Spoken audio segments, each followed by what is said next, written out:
Could America be heading towards a 1930s style Germany before Hitler? All right, just FYI, before Hitler.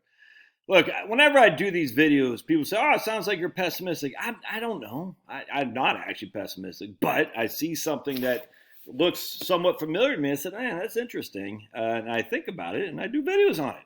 But everyone's going to say, oh, should I get out of Wellington because you're saying this? Or should I go to No, I don't know. No, I'm not getting out of Wellington. But I see this stuff and I say, I wonder, and I'm just going to share it with you. But don't make more of this what it is. But anyway, this goes back to the book I'm reading on the drama of Albert Einstein by Antonina Valentin. And man, there's so much similarities, and I have no clue, man, no clue what's going to happen. But it is interesting, and as I sit there, I say, if that were to happen, what would your escape plan be? Do you really think that having XYZ instead of ABC would help you? I don't know. Hey, let's read this. This is interesting. All right. The world economic crisis this is before Hitler's rise, okay? So this is late 20s, early 30s Germany. The world economic crisis had sensational repercussions in Germany. The transition from prosperity to a critical economic situation was abrupt. It came almost overnight, but its repercussions were visible only gradually, as though ways of thought were slower to establish themselves in economic realities. The report of the American expert on the Reparation Commission, Parker Gilbert, published in 1928, still drew extremely optimistic conclusions of Germany's economic and financial capacity. Surprised admiration in the face of the German miracle. Sounds like what? Sounds like Walter Durante in post-Lenin Russia, United States, USSR, all that Potemkin villages up and down. Sounds like Japan in the late 80s, early 90s, the Japan model we have to follow. So here's Parker Gilbert. He's like, oh my goodness, Germany is kicking ass and taking names. The German miracle. This miracle was in fact imaginary. Germany, thrown into an economic expansion that made one gasp for breath, was building tremendous highways, renovating all its industrial equipment, increasing its means of production. Every German town was erecting luxurious town halls, all too vast sports grounds, all too sumptuous hotels for the modest visitors in transit. That doesn't sound like anything happening here. They're going to put $895 million to a new Buffalo Bills stadium in the state of New York. New York's got no money. Where's that money coming from? I'm going to share with you here. I mean, at least see what's going on around here with all the hotels, and it's crazy. The revival was conditioned by American loans. Loans to the state, to the municipalities, to the industrialists, to any bold enterprise. America had discovered in Germany a most profitable ground for investment. American money seemed to be chasing after every German, an irresistible temptation to even the most cautious and conservative. At the moment when this flow began to ebb, when the loans were reclaimed after the American slump, this artificial prosperity crumbled like a house of cards. Suddenly, everything seemed to have gone wrong, and Germany was suffering from the counterblow of the world crisis so acutely because she had ventured further than the others in their faith in unlimited progress. That has a lot of similarities, man. You built the facade on debt. This is what concerns me. You build a facade on debt. When the debt stops, what happens next? Let's keep reading because this is interesting. Everything that seemed to promise a better future, all the great conquests of the inventive spirit and the solid virtues of labor, has succeeded only in leading humanity to disaster. And here's Big Al.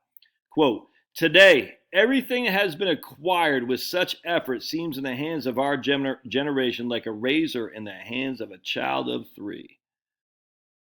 Interesting. Let's keep going. I did find this pretty interesting about Big Al. Einstein discerned in the present crisis an element that lent it a new character and made it different from other cyclical crises. The rapid progress in the methods of production which allowed the indispensable needs of consumers to be satisfied while engaging in only an infinitesimal fraction of the labor needed. Thus, efficiency, machines, we can build more products with less people needed to build. Technology, machine. And that I tell you, there's a lot going on there, man. You know what I'm saying? We can lay off people because the robots will take over. You still got this mountain of debt, though. Anyway, let's keep going. It soon became a vicious circle. Unemployment lowered the buying capacity. The impossibility of absorbing the commodities led to a stoppage of production because people weren't buying because they had no jobs. Increased unemployment and restricted production even more. Einstein examined one by one the principal arguments raised by experts to explain the crisis. Einstein said, overproduction? This can, I suppose, be applied to motor cars and American corn. I mean, people, how many motor cars do you need? I would say corn differently. But as for the rest, overproduction is an apparent cause, for it is not the need that is lacking among the consumers, but the buying capacity. So the people still had a need for stuff, so they weren't producing too much. We still had needs, but they couldn't afford it. They had no money. They had no jobs.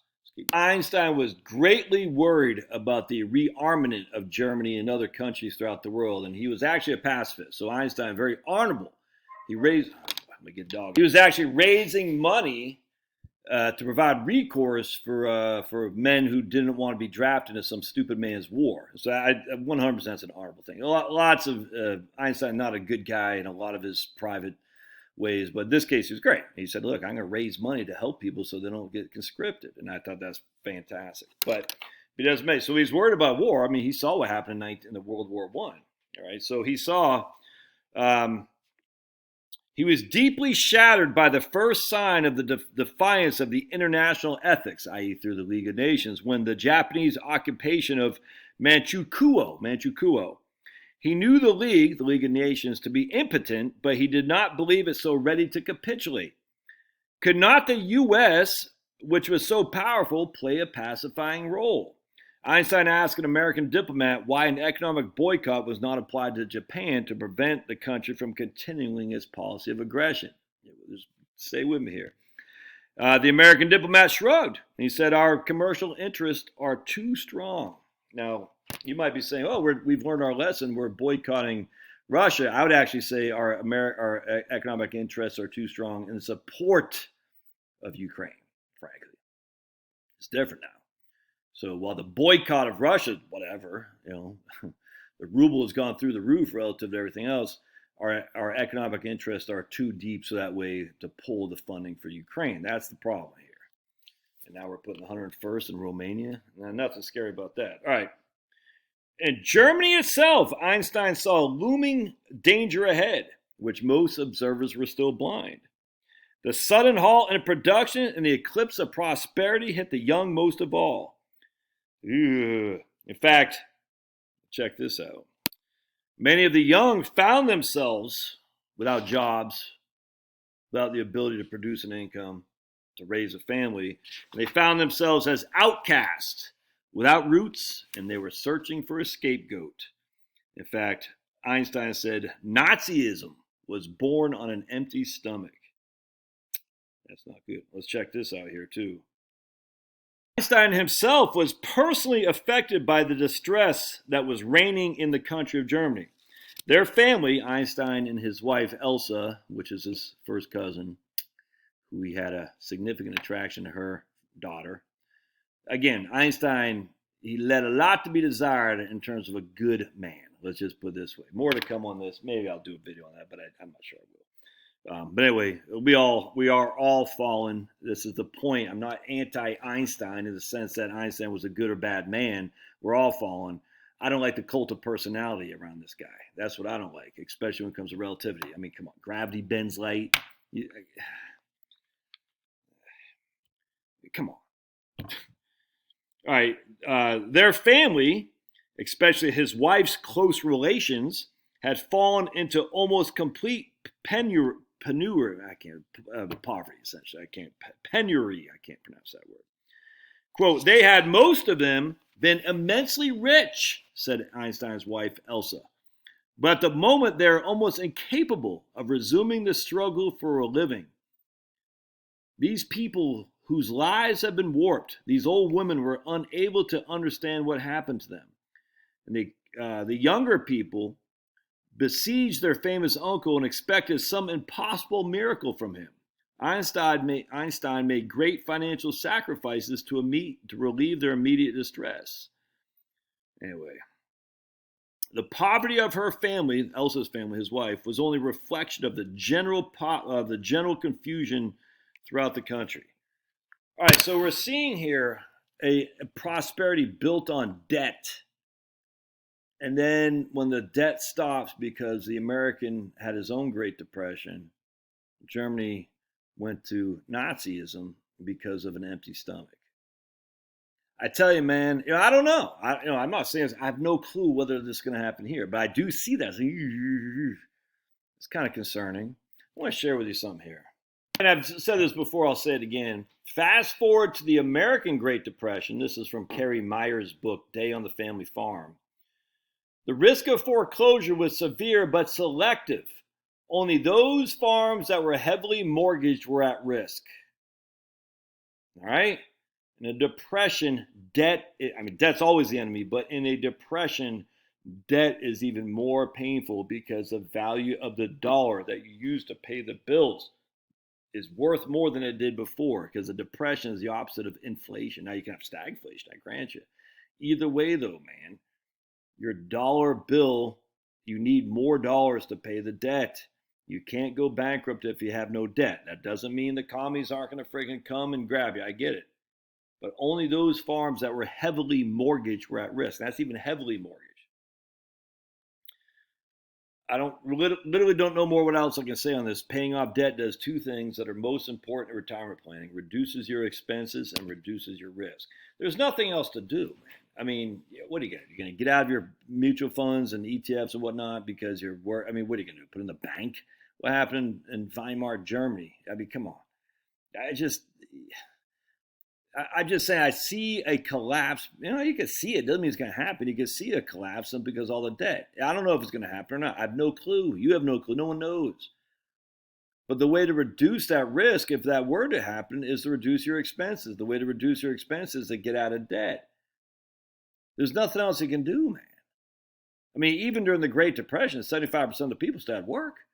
Even during World War II, people had work. I mean, I hated it, but anyway, but you can see that, and you're like, even during the commies, people were still working. They still put food in their bellies. I mean, I know the Holodomor, the Ukrainians, I get all that. I know the Armenians in Turkey, we get lots of this, but the vast majority of us were still living and breathing and eating. It wasn't great, but the likelihood of that happening, I don't find very high, but I'm just saying, it is something that concerns me, the massive amount of debt. And if and when that collapse happens, the best thing for you is to be out of the debt. That's all there is to it. Anyway, love your thoughts. We'll see what you got. Thanks now.